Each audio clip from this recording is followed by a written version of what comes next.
Hello, good afternoon. My name is Diego and I'm going to be your tour guide for today. Now before we get into the tour itself, we just got to go over some safety first, alright? So the first rule we have here is please do not jump off the boat. Second thing is we're going to show you how to put on a life jacket, alright? So very simple, just direct your attention towards here. The nail here is going to show you how. All you got to do is grab onto the life jacket, put your head through the keyhole. You're going to have these two long stripes at the bottom. They're going to cross through your back, then they're going to go to the front. That's where you're going to tie them up. You're also going to have two short stripes at the top, tying those up too.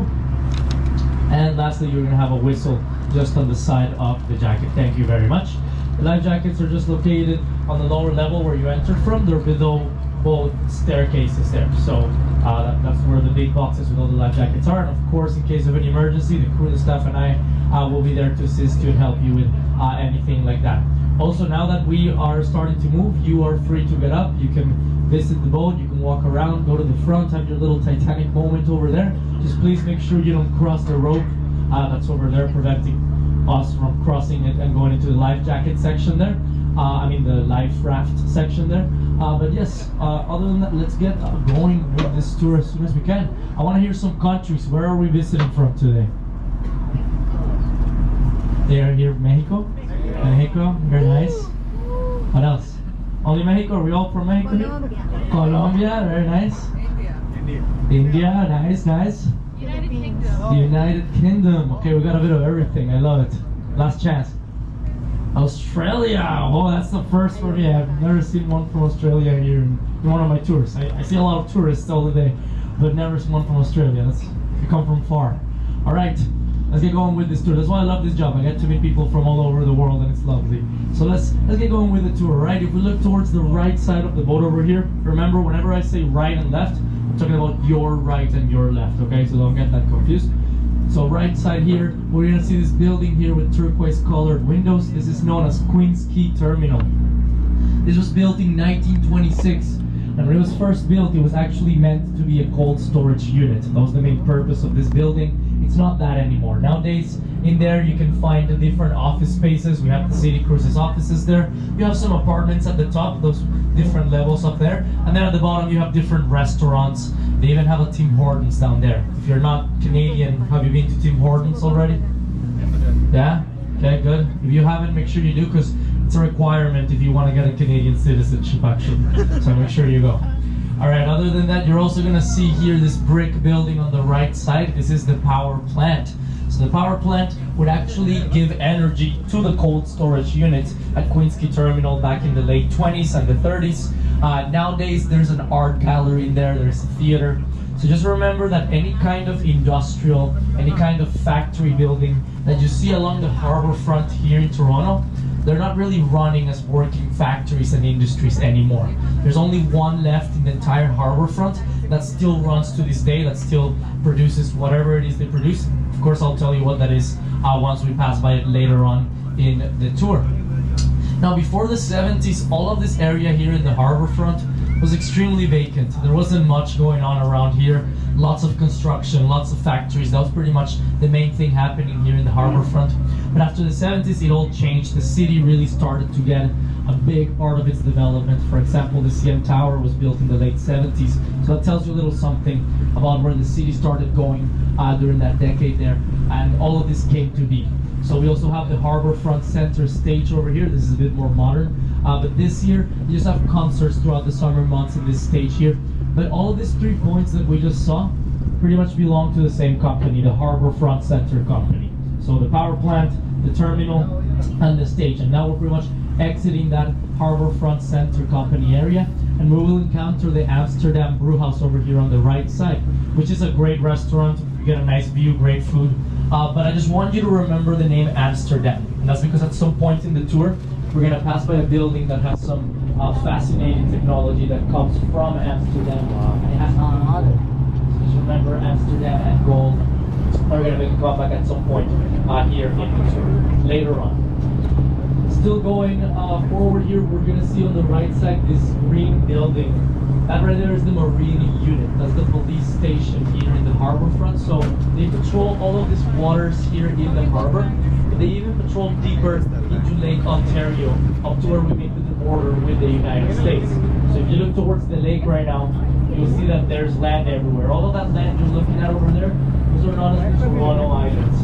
We're going to talk about that later. You can actually go to them. At this time of the year, I don't really recommend going to the islands. It's already pretty dead over there on the islands. Usually they have restaurants, things to do, but now everything's pretty much closed down. And the ferries that take you there, they're only going to one of the points on the island. So it's not the same as you'll get in the summer. But if you just want to go for a walk and enjoy the view, it's really nice for that. You still have that over there. You're just not going to have lots of tourism and restaurants and things happening over there at this time. But just past the island, you would encounter a massive body of water. You'd really get to see how big Lake Ontario really is. It's known as one of the Great Lakes. A lot of these Great Lakes here in Canada, they share borders with the United States.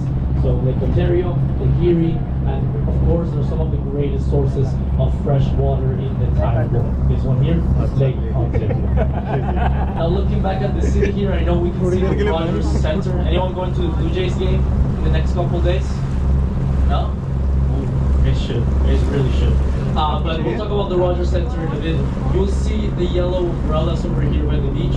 Well, this is H2O Park, which is the first man-made beach here in the harbor front. Now, this is just the kind of beach where you go and sit down by the chairs, relax by the sand.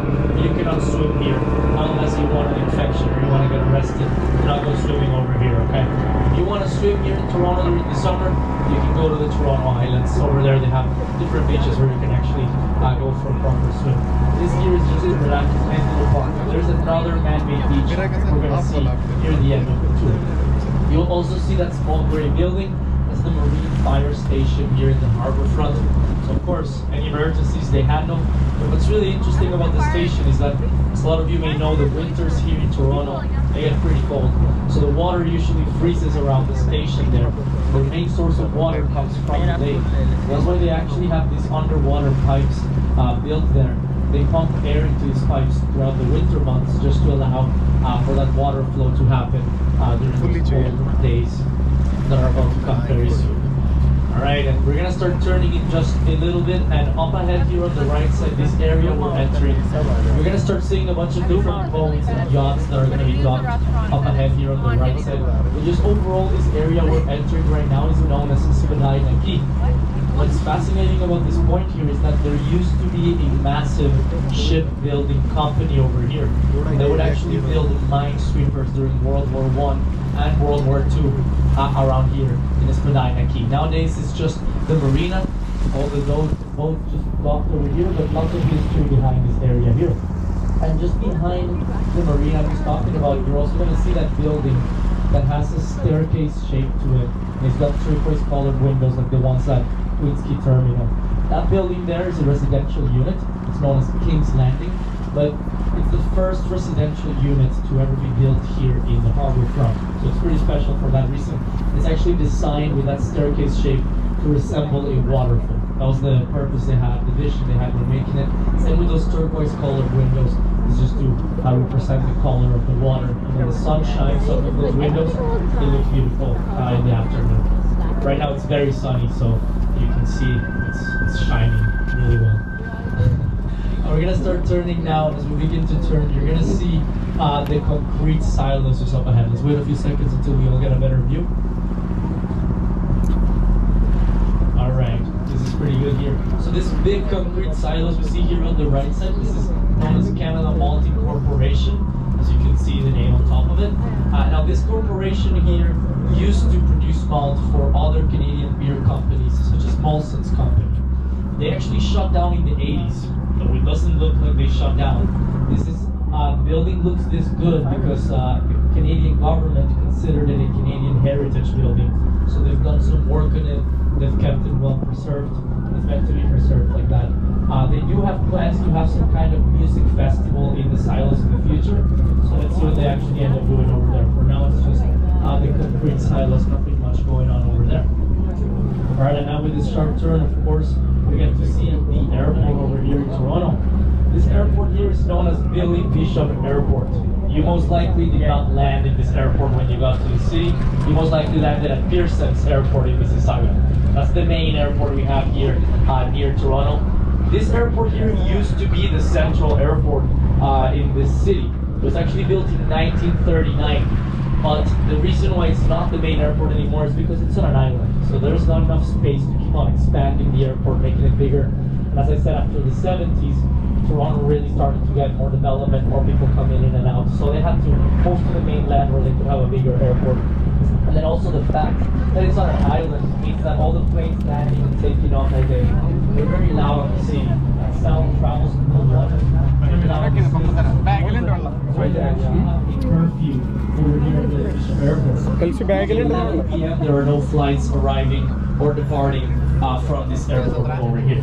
And most of the flights here are just domestic flights, just within the country, and private flights. Some of them go to the United States, but that's about all you get at Billy Bishop Airport nowadays.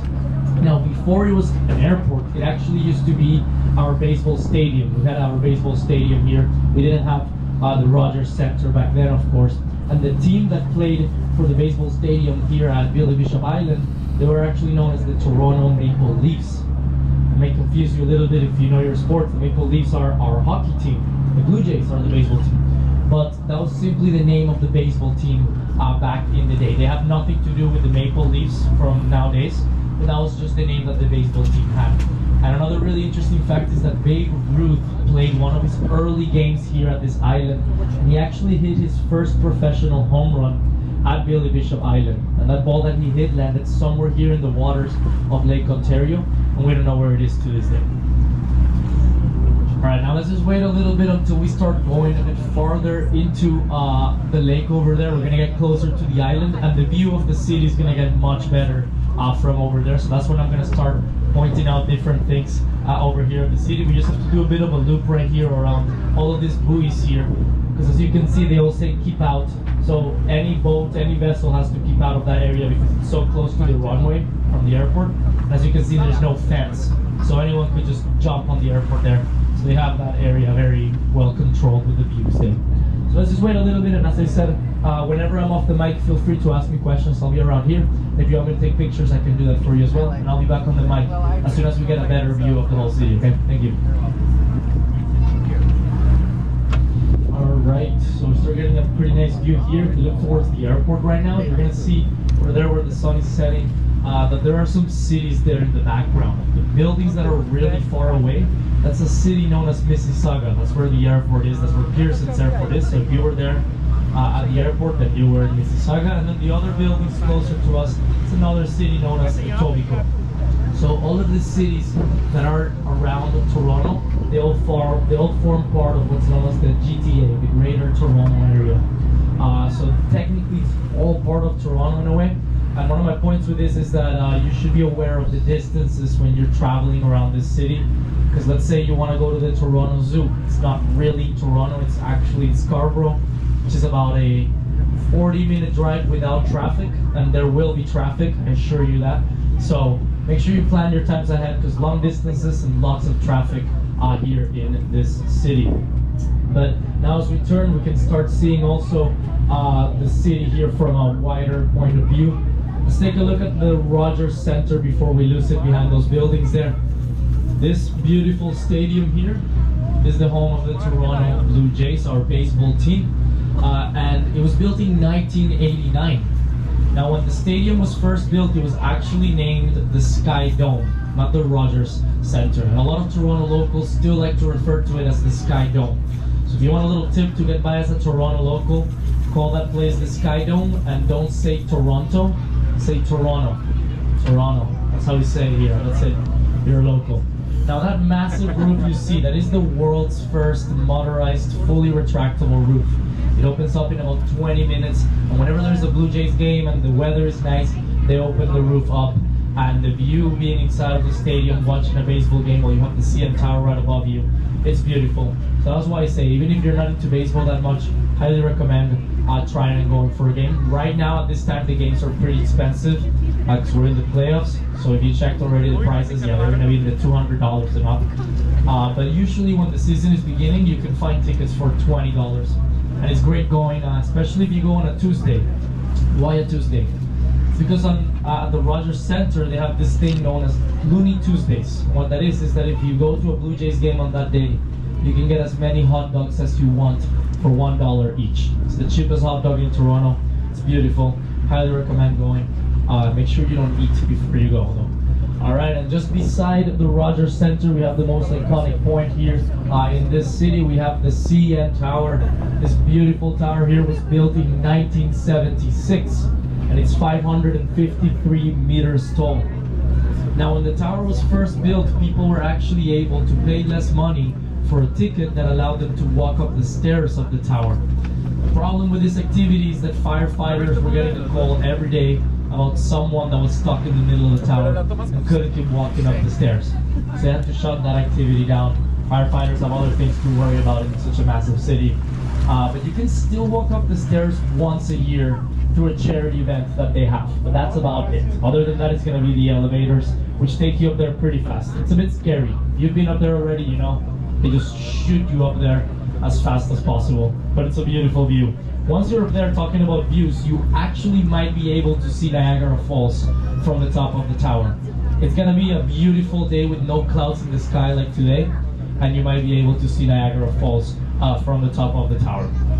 Also, if you keep looking up at the tower, right now they're not there, but if you keep looking up as you're here in the city, at some point you're gonna notice these tiny red specks, these tiny red dots around the tower.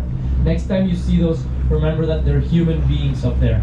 So people pay about $200 to do this thing known as the Edge Walk, where they go to the exterior of the tower, they walk around it, and they get a little adrenaline going for them. So if that's your thing, then go to the Edge Walk at the CN Tower, not for me.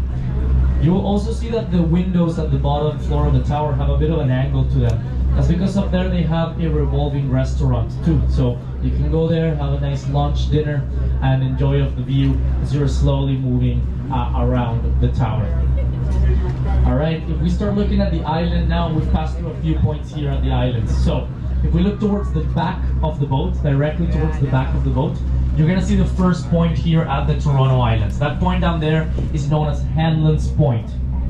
Then if you keep following the island, the next point over here, not the White House directly to our right, but the one before, where you see the hut and you see some lights over there, that's Center Island. That's the more popular spot in the Toronto Islands. That's where they have a beautiful garden, they have an amusement park over there. It's really nice over there, especially in the summer.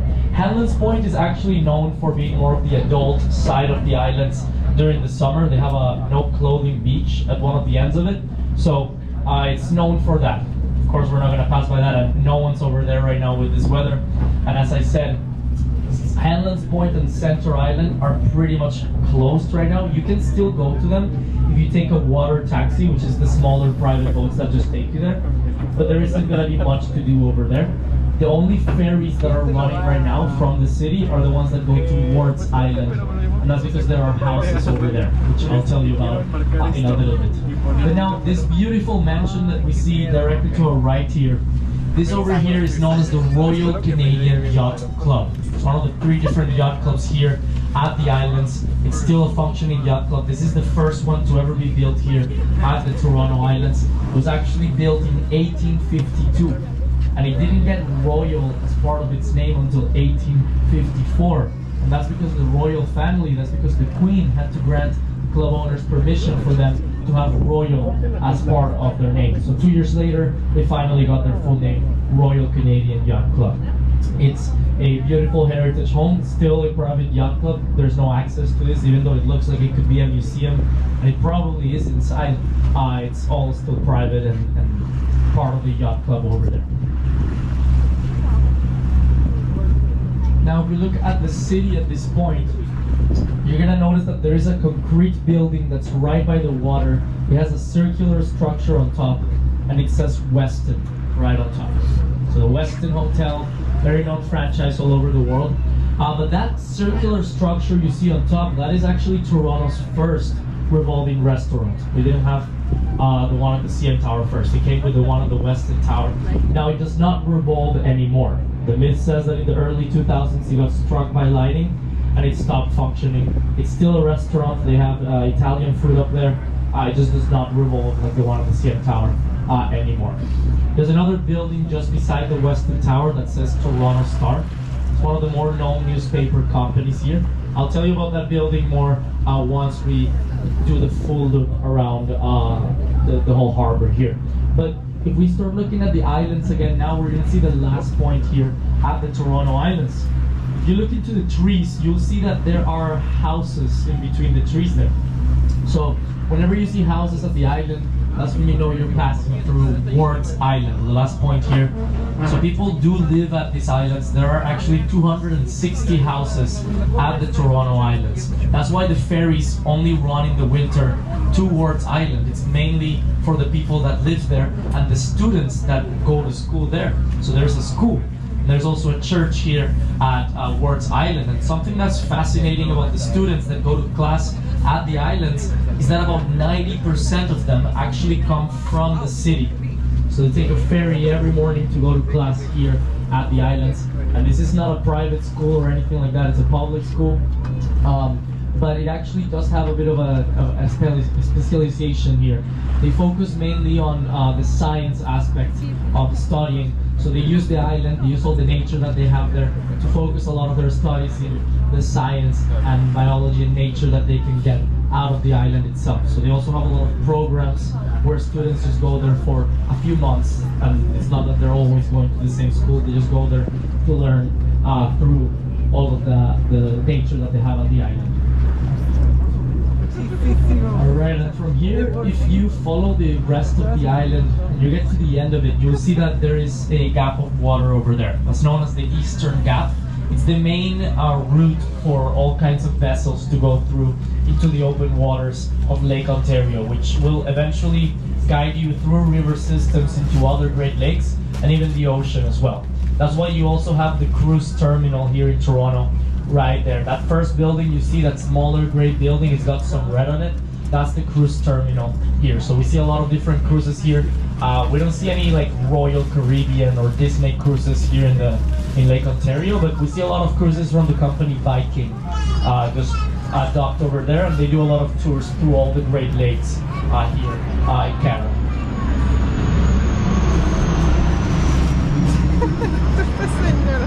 Another thing that I didn't mention about the people that live here at the islands is that it can be pretty hard if you live here during the winter at the islands, and that's because at least once a winter all of this harbor freezes over.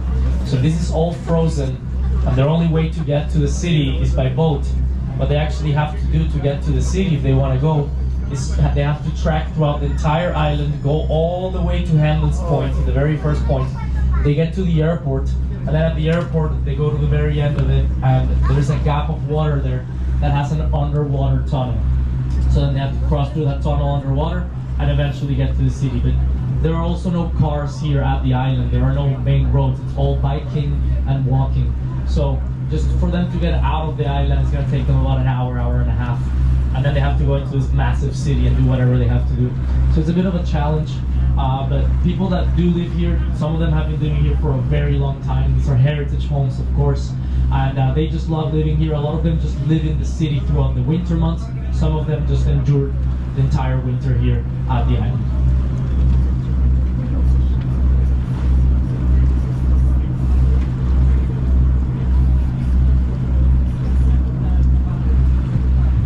Now we start seeing the city again. You see the cruise terminal, then you're gonna see these black tarps that are covering this mountain or something. Those tarps there are covering salt that we use for the winter here. So we need the salt, we put the salt all over the floors here during the winter, and then when the snow falls, it just melts it so it doesn't become ice. Because when the snow compacts on top of each other, for those who live in a place where it snows, you know this, but for those who don't, yeah, the snow will compact and then it will create ice and everything's going to be very slippery. So that's why we put salt on the floor here. You'll also see that there's a big gray warehouse beside the tarps that I was just talking about. That gray warehouse over there used to be a Netflix studio. It's still a filming studio, but it's not owned by Netflix anymore. Now it's owned by CineSpace, another filming company. And just behind it you have Pinewood Studios. So you have a bunch of different film studios around this area here in Toronto. And there is a pretty big film industry here in this city. Same with Vancouver. Those are the two main cities in Canada for the film industry. So a lot of the shows that you've probably seen before have filmed here in Toronto. We have Handmaid's Tales, The Boys, American Psycho, The list goes on and on. Resident Evil, all these movies and shows have filmed here in Toronto. All of these productions that I just mentioned are Hollywood, they're American productions, but they bring them here to Toronto and to Canada because it's cheaper to film here. So they save quite a bit of their budgets and taxes by filming here in Canada. Now the rest of this area you're gonna see here directly to our right. Well, there's a little bit more. You can see just past, just by the gray warehouse, there's that white dome. And then that smaller gray building there, those big windows there, that is known as Rebel nightclub. It's one of the bigger nightclubs here in Toronto. It's very known, but the only annoying part about it is the location it's at. You can see it's not very in the city as the rest of all the other buildings. So getting to that area, which all of this area here is known as the Parliament Slip, because the Parliament buildings used to be here. Now, of course, they're in Ottawa, in the capital, but it's very vacant. There isn't much going on around this area, so it's a bit of a hassle to get here with public transportation. The one thing that stands out the most about this area are those white bridges that you see. They're known as the Portland bridges, and there are 3 of them. There's one with red interior, yellow, there's another one with orange that you cannot see from here. They're pretty much a statement from the city of Toronto into the development that's going to come into that area. As you can see, lots of construction, so they're planning to expand to this area over here. And now we can see all of these buildings here. These are all pretty new. These are all residential units here. The first brown building you see over there has a bit of a story. I always thought that it looks like it's under construction still. It's not under construction. I would always make fun of the building in my tours. And one day I was about to make fun of the building, and this guy comes up to me and says, "You see that building over there?" And I go, "Yeah, it's pretty young, right?" And he's like, "No, I helped design it." And it's pretty awkward. But you know what? When I get closer to it, it doesn't look as bad. And I actually met someone that lives in the building, and they say it's really, really nice inside. Any of these buildings by the water, pretty high price, pretty fancy buildings if they're right by the harbor front here in Toronto. But just overall, the price of living downtown Toronto, it's a pretty high price to live here in the middle of the city. That's why a lot of people just tend to live in all of these other cities that are around Toronto, the GTA, Greater Toronto area.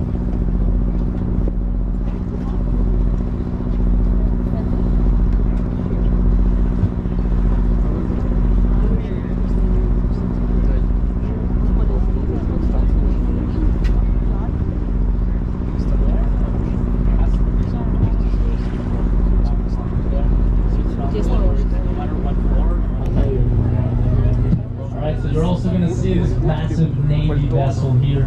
This is rare. This is not here all the time. This is the first time that I've seen a Canadian Navy vessel just docked over here by the city. So they're just pretty much bringing it here because they're recruiting for the army. So they're just doing a bit of a show of their vessels and stuff. But you can actually go to it. So if anyone's interested, I don't know if they've already closed. Maybe check online about it, the event. But you can actually go to the vessel and they'll let you on board and you can see inside of the vessel. So maybe use that opportunity while it's here because this doesn't happen all the time here in Toronto. Oh, and it's called the Margaret Brook, by the way. That's the name of the vessel. Margaret Brook. Yeah. You'll see also that there are these pink umbrellas just up ahead, just past the Navy vessel here. So those umbrellas there, that's an area known as Sugar Beach. It's the second man-made beach here in Toronto. If you remember H2O Park with the yellow umbrellas at the beginning, same concept, pretty much the same thing. The only difference is the color of the umbrellas. And well, the name, Sugar Beach, it actually comes from this place being right beside the Red Path Sugar Factory. So, a massive factory coming up ahead here. This is the one factory left in Toronto, in the harbor front, that still runs to this day. They make sugar here. They make about 25% of the sugar that's consumed in the entire country. And this one makes sugar the classic way, with the sugar cane. We have other sugar refinery plants here in Canada that's made sugar out of sugar beets. There's one in Calgary that's making out of sugar beets, but this one is all sugar cane, which mainly comes from Cuba. Process it here and then send it through that eastern gap that I showed you all over the province, by land as well, all over the province and the country as well. Residential building here, it almost looks like it collapsed on top of itself. Kind of вот так направо, вот они тут находятся, они налево летят, направо. Мне кажется, посмотришь длиннее, нет, длиннее, чтобы с Ванкувера лететь, то направо ближе, а если в Торонто, то всю Канаду пролетать, может быть, и отсюда можно называть, я так не скажу, что Более здесь получается Канада. да, Ванкувер точно направо. Если сюда полететь, сразу же. К западу, а с Канады же и все восточные листы, ближе и вон.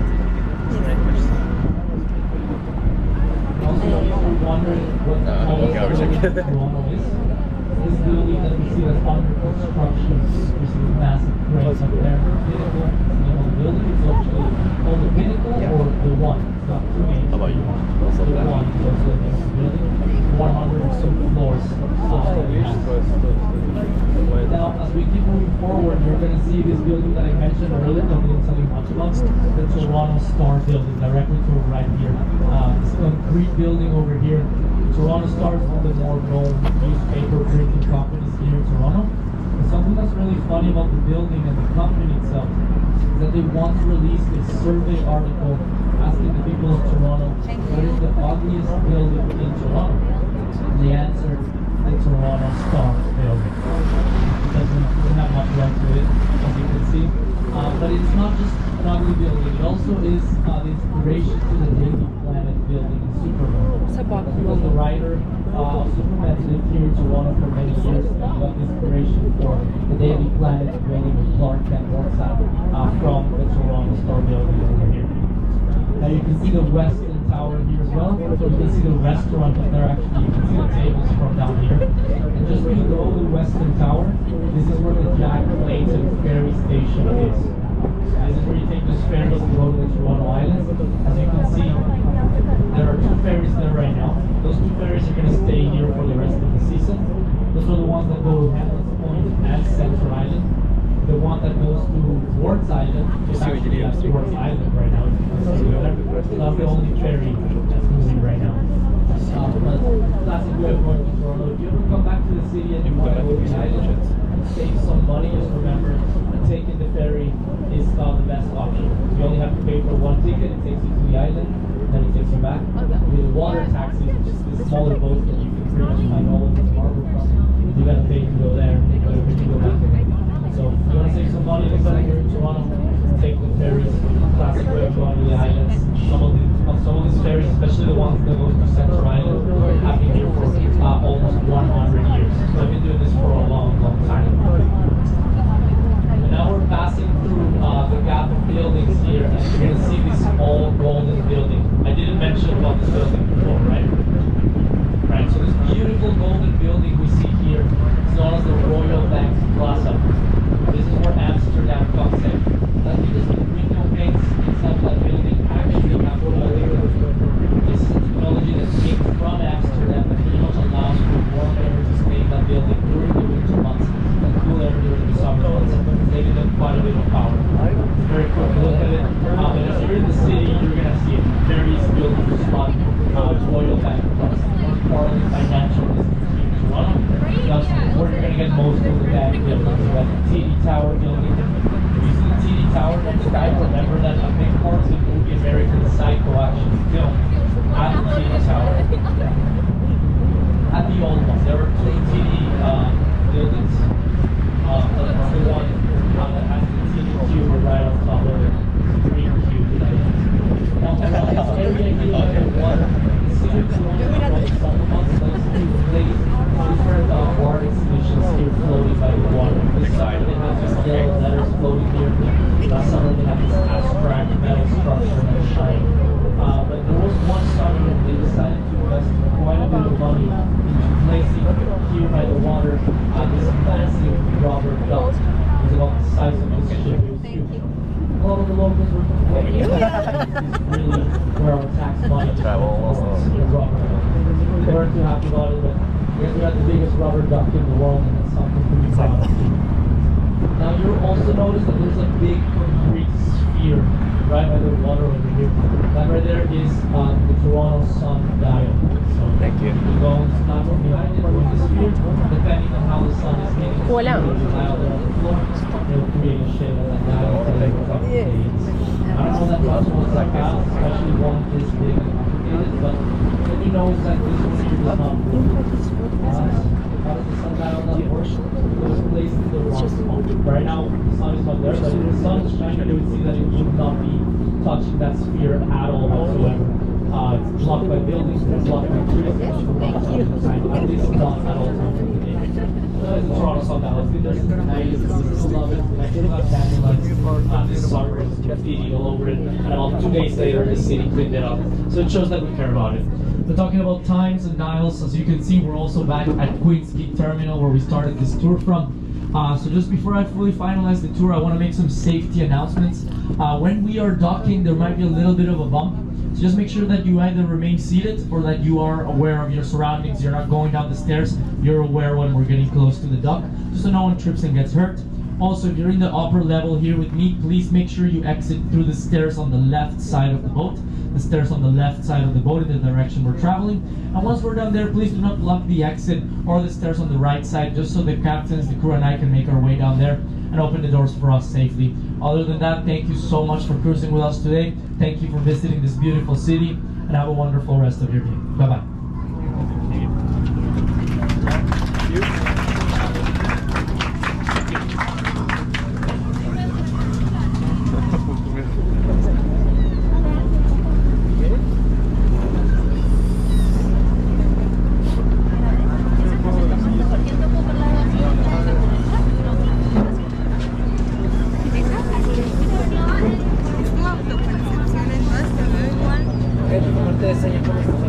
No patrocina ninguna cerveza. Sí.